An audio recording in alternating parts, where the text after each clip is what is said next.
Assalamualaikum warahmatullahi wabarakatuh. Bapak Ibu dosen USBM yang saya hormati. Ada banyak pertanyaan di WA grup kita kaitannya dengan ujian tengah semester, berikut keluhan-keluhan dari mahasiswa kita. Nah, perlu saya sampaikan bahwa sebenarnya memang kita perlu bertemu secara bersama dalam tim USBM. Karena isi dari sekolah kita ini kan kelihatannya memang belum merupakan persepakatan bersama. Tapi karena waktu yang mendesak, akhirnya kemudian secara minimal kita masukkan ke sekolah itu hal-hal yang tentu menjadi interpretasi dari tim pembuat sekolah. Nah, kalau kita lihat RPS ini adalah kelas master yang memang tidak semua dosen masuk di kelas master dengan banyak pertimbangan. Utamanya kaitannya dengan sistematika dari penginputan dokumen-dokumen, gitu. Sehingga dia tidak seperti kelas lain yang banyak masalah karena sangat dinamis, dia punya dokumen masuk ke dalam. Nah, kalau kita lihat RPS yang dibuat oleh koordinator mata kuliah beserta tim, karena ada Pak Dr. Munsi di situ. Kemudian ada Pak Ismail, ada Pak Safriyadi, kelihatannya juga di situ sebagai anggota tim. Ada Ibu Mardiana dulu sebagai anggota tim, tapi saya tidak tahu apakah kemudian dibahas bersama ini. Tapi setidaknya RPS yang masuk ke dalam ke dalam sekolah itu sudah sesuai sebenarnya dengan urutan-urutan atau format dari LPMPP. Cuma persoalannya kemudian adalah bahwa apakah ini digunakan semua oleh teman-teman? Seharusnya iya, karena ini dibuat oleh koordinator mata kuliah, sehingga kemudian kita berasumsi bahwa itu adalah milik mata kuliah, dan ini sudah ada di sekolah, di alur pembelajaran, dan itu bisa dilihat di setiap kelas semester. Ini kan ada materi pokok bahasan yang ada ini. Oke, ada 8 saya lihat di sini. Kemudian disebar ke dalam pekan per pekan. Nah, ini ada sebaran per pekannya, ada pola ilmiah pokok, kemudian ada menggali menerangkan peta negara kepulauan Indonesia, benua maritim Indonesia, kemudian sejarah maritim pekan 5-6. Kemudian 7 itu ekonomi maritim. Kemudian 8 itu ujian tengah semester. 9 itu masyarakat maritim. 9-10. Kemudian 11, 12, 13 itu kebudayaan maritim. Kemudian 14, 15 itu fungsi nilai-nilai sosial budaya maritim secara umum dan khusus dalam memperkuat tata kehidupan bersama. Nah, 16 akhir semester. Jadi kalau kita lihat RPS ini memang ya yang namanya masyarakat maritim dan kebudayaan maritim itu harusnya ada di pekan setelah tengah semester, dan ini dibuat. Inilah yang distorkan ke LPMPP oleh tim MKU. Nah, ini yang dibuat oleh Pak Profesor Dr. Munsi Lampe. Pada saat itu beliau masih doktor, tertulis di sini di dokumen yang kita kirimkan ke LPMPP sebagai dokumen MKU. Ini tim pengembangan RPS itu. Dan beberapa anggota, itu ada anggota timnya. Nah, sehingga kita menyederhanakan di RPS kita itu dalam bentuk jadwal, dan ini juga ada di kelas semester, bisa dilihat oleh teman-teman di alur pembelajaran pertama. Makanya disebarkanlah seperti ini. Nah, dibuat seperti ini sebarannya dari pekan ke pekan. Jadi seperti yang Bapak Ibu lihat di pekan pertama itu ada ruang lingkup, kemudian pekan kedua itu visi kemaritiman dan konsepsi pembangunan maritim Indonesia. Kemudian di situ ada visi Unhas, visi pembangunan maritim nasional, benua maritim Indonesia dan pembangunan benua maritim. Lalu kemudian 3 dan 4 itu keadaan geografi Nusantara, kepulauan Indonesia, lautan, pulau-pulau, iklim, pola musim, serta potensi sumber daya alam hayati dan non hayati. Kemudian pekan 5-6 itu bicara tentang sejarah maritim. Nusantara hingga masa Indonesia merdeka, sejarah pelayaran, sejarah perdagangan ada di situ. Kemudian potensi demografi dan sektor ekonomi kemaritiman ini dicuplik dari RPS yang dibuat oleh Prof. Munsi. Kemudian ujian tengah semester, kalau kita sami'na wa ata'na mengikuti itu seperti saya mengikuti ini, karena ini adalah acuan legalnya karena RPS seperti itu. Kemudian ada masyarakat maritim, ada kebudayaan maritim. Itulah sebarannya setelah akhir semester, setelah tengah semester. Sehingga masyarakat maritim, kebudayaan maritim itu nanti di akhir semester soalnya. Akhirnya kemudian kemarin waktu diminta soal ke koordinator mata kuliah, ada 9 soal seperti yang kemarin, tapi ya tidak ada masalah karena ternyata juga banyak teman-teman yang memang menyelesaikan seluruh materinya di pekan pertama sampai 7. Ujian tengah semester nanti kemudian pekan 9 sampai pekan ke-15 itu tinggal diskusi. Saya tidak tahu seperti apa interpretasi itu, tapi itu juga tidak ada soal sebenarnya. Makanya kemarin kita buat 2 tipe. Tapi soal-soal itu dari koordinator mata kuliah ditambah dengan soal lain, karena kalau dari koordinator mata kuliah saja maka ya tidak ada soal tentang masyarakat dan kebudayaan maritim karena itu masuk di tipe 1. Nah, itu tidak ada di tipe 2. Tipe 2 itu adalah dosen-dosen yang kelasnya mengikuti jadwal seperti ini. Sesuai dengan RPS yang ada. Karena jadwal inilah yang kemudian diadopsi ke dalam sekolah. Sehingga kalau kita langsung kemudian hanya menjelaskan konsep di pekan pertama sampai 8, lalu kemudian diskusi di pekan ke-9 sampai 16, maka ya menu-menu di sekolah itu menjadi tidak sinkron. Karena seperti di menu tugas. Di menu tugas ini kan seperti ini di kelas saya itu. Ini di kelas saya pekan ke-7 jadi pekan ke-2, pekan ke-3, 4, 5, 6. Pekan ke-6 itu diskusi kelompok. Karena ada sejarah maritim di situ. Kemudian pekan ke-7 demografi dan sosial ekonomi. Nanti setelah itu baru masyarakat maritim. Lalu kemudian maritim. Karena begitulah RPS. Yang buat RPS itu koordinator mata kuliah. Sehingga kita mengikuti itu. Ini juga sudah. Jadi kalau kekeh dengan ini sesuai RPS. Ada tugas-tugas sesuai dengan itu yang dibuat oleh mahasiswa. Dan itu ya mereka membuat tugasnya dalam bentuk paper. Dan ini juga sudah diperiksa. Ada nilainya. Itu sudah diperiksa ini tugas-tugas mahasiswa. Begitupun dengan di forum. Di forum itu ada forum diskusinya, karena baru 1 kali diskusi ada forum diskusi di situ. Ada interaktif di pekan-pekan tertentu dan itu sudah sesuai dengan RPS.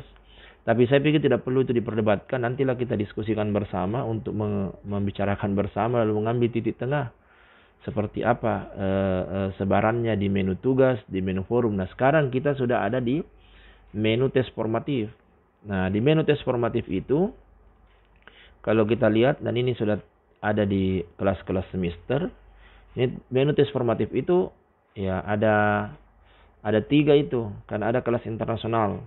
Ini kelas internasional kan diampu oleh Pak Dr. Rizal dengan Syamsul Rizal dengan Pak Prof. Munsi. Ini kan ada tersendiri dia. Kemudian 7 soal. Nah, ini juga sebenarnya membuat soal. Ini seharusnya memang kita duduk bersama juga. Dan setiap dosen itu harusnya ada tim dosen yang membuat soal sesuai dengan sub-sub materi, sesuai materi yang ada di RPS. Nah, tapi ya itu belum pernah kita lakukan. Hanya meminta, kemarin saya berinisiatif meminta kepada koordinator karena kita ingin agar ujian itu secara bersama. Kan tujuan mata kuliah ini sama. Lalu kemudian alat ukurnya mesti harus sama. Ya, mungkin strategi belajar di setiap kelas tentu berbeda. Materi-materi tambahan, pendalaman, keluasannya berbeda sesuai dengan dosen masing-masing. Tapi ada benang merah yang harus sama. Karena tujuan mata kuliah ini sama dan itu diampul MKU bukan oleh unit-unit lain. Nah, akhirnya kemudian kami bagi ini. Ada kategori di sini. Jadi mesti ada kategori. Kategori seharusnya muncul di sini adalah kategori berdasarkan sub-sub materi. Berdasarkan materi gitu. Pokok bahasan begitu ya. Yang ada di RPS. Harusnya terkait dengan BMI dan pembangunan BMI, kaitannya dengan sumber daya alam hayati non hayati misalnya, sejarah maritim, lalu kemudian kebudayaan maritim, masyarakat maritim, ekonomi maritim. Nah, harusnya itu kategorinya di sini untuk membuat soal, dan itu harus dibuat oleh di timnya masing-masing. Nah, tapi kan kita juga ini bukan dosen UNM yang dilatih untuk dosen IKIP yang dilatih untuk membuat soal bagaimana itu hakikat soal. Nah, soal-soal ujian untuk mengukur ketercapaian sasaran pembelajaran, CPL-nya mata kuliah ini, tingkat kesulitan, durasi yang dibutuhkan untuk satu soal, itu kan mesti ada analisanya dan ada hitung-hitungannya secara teoritis. Nah, itu harusnya dibahas, tapi ini belum, karena banyak juga teman-teman yang mempertanyakan itu.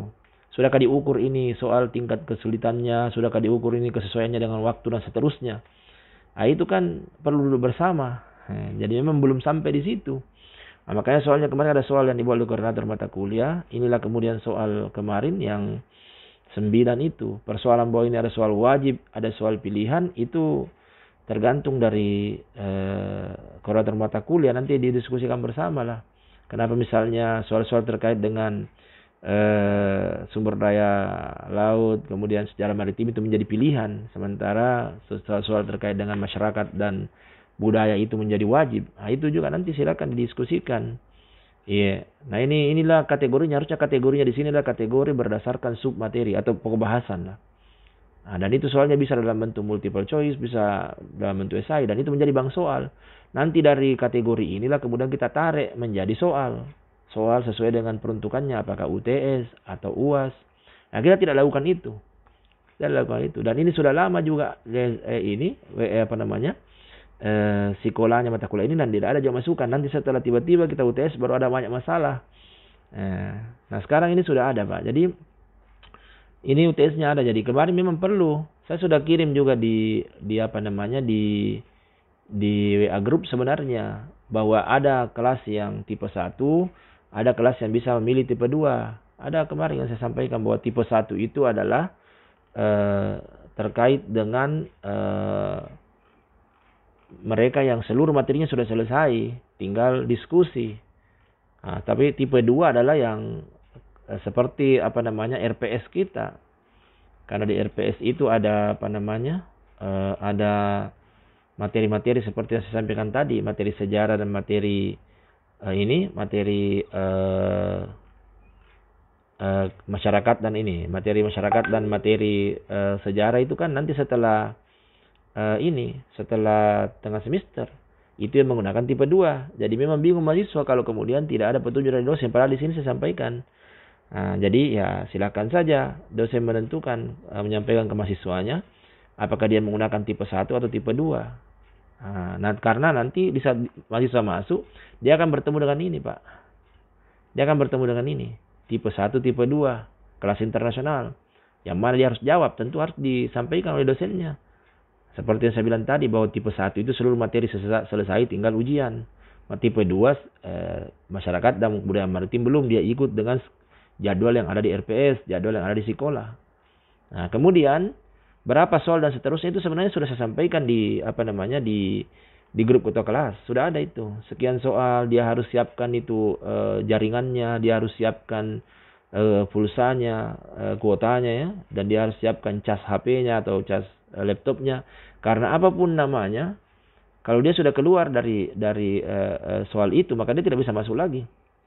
Nah, itu memang ada plus minusnya juga dalam konteks kita. Jadi pengaturannya ini Pak memang kalau ini tipe 1 ya. Tipe 1 itu pengaturannya memang ada. Ada pengaturan terkait latihan itu. Hanya 1 kali kesempatan. Dan itu sesuai dengan, ini juga durasinya 80 menit. Tapi soalnya 7. Nah, apakah itu sudah cukup? Itu juga perlu dianalisa lebih jauh. Tapi kan kita belum duduk bersama. Nah, jadi inti persoalannya ini adalah bagaimana kemudian ini ujian tengah semester kita dengan keluhan adik-adik. Keluhan adik-adik itu sebenarnya, kalau ini kan keluhan dosen. Jawabannya ini kita mesti duduk bersama. Untuk bagaimana materi itu yang ada di sekolah. Karena sekolah itu sudah dilihat oleh semua orang. Dilihat oleh semua orang. RPS yang ada seperti itulah terjemahan sekolah kita sekarang. Kalau kemudian ada yang mengatakan sekolah tidak sesuai urutannya, di forum, di tugas, maka berarti RPS yang harus ditinjau. Iya. Nah, kemudian soal-soal, ini ada keluhan dari teman-teman, ini harus duduk bersama juga untuk membuat soal. Kalau kita memang ingin soal itu digunakan bersama untuk mengukur secara umum karena goalnya mata kuliah ini sama. Kemudian bagaimana dengan keluhan mahasiswa? Nah, itu keluhan mahasiswa sebenarnya di saat saya ambil tipe 1, Pak, saya coba menjawab ini. Ini kan masih dalam tahapan, jadi satu kali kesempatan. Misalnya ini, saya start test. Ini kan waktunya 80 menit, Pak. Tuh. Ini persis ini waktunya nih. Tidak ada yang salah ini. Ini waktunya 80 menit. Nah, saya kasih naik ke atas karena jangan sampai mahasiswa lihat soal ini. Next question. Nah, di sini kan ada kategori soal wajib. Berarti wajib harus dijawab. Dan itu sudah dijelaskan. Next question. Nah, ini. Wajib ini. Soal kedua. Soal ketiga. Soal keempat. Next question. Soal kelima. Ini next question. Ini soal wajib. Kemudian ini soal wajib, 6 soal wajib. Tipe 1. Nah, ini soal pilihan.